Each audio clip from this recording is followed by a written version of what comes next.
Mungu. Baba ni wewe Mungu, ni wewe peke yako Mungu, ni wewe unastahili Baba, ni wewe unastahili kwenye maisha yetu, ni wewe unastahili kwa watoto wetu Mungu.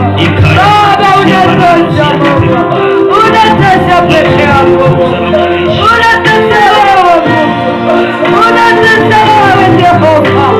Baba ni wewe Mungu, ni wewe peke yako Baba, ni wewe peke yako Jehova, ni wewe peke yako.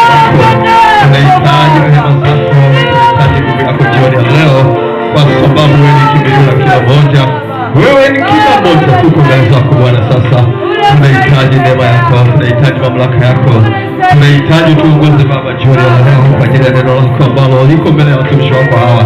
Naamini ya kwamba Mungu utatusaidia sisi sote, kwa sababu sisi wote ni wanafunzi wako Bwana. Tunapokusanyika mahali hapa Bwana, hakuna Myunani wala Myahudi, hakuna mke wala mume. Sisi sote tumekombolewa kwa damu ya Yesu yenye thamani. Tunaomba Mungu tukaribie na Roho Mtakatifu ukawe pamoja nasi kwa ajili ya jioni ya leo. Libarikiwe jina lako Mungu, tukuzwe kwa ajili ya utumishi wako.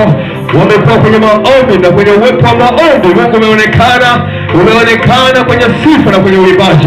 Na sasa Mungu tunakualika kwa ajili ya neno lako ambalo tunakwenda kuliangalia jioni ya leo. Ni neno fupi lakini likadhibitishwe katikati yetu, likalete rehema, likalete upendo, likalete mshikamano, kwa sababu sisi ni familia moja. Kupitia jina la Yesu Kristo aliye hai tunaomba tukiamini ya kwamba Mungu atakuwa pamoja nasi. Wote tuseme amina.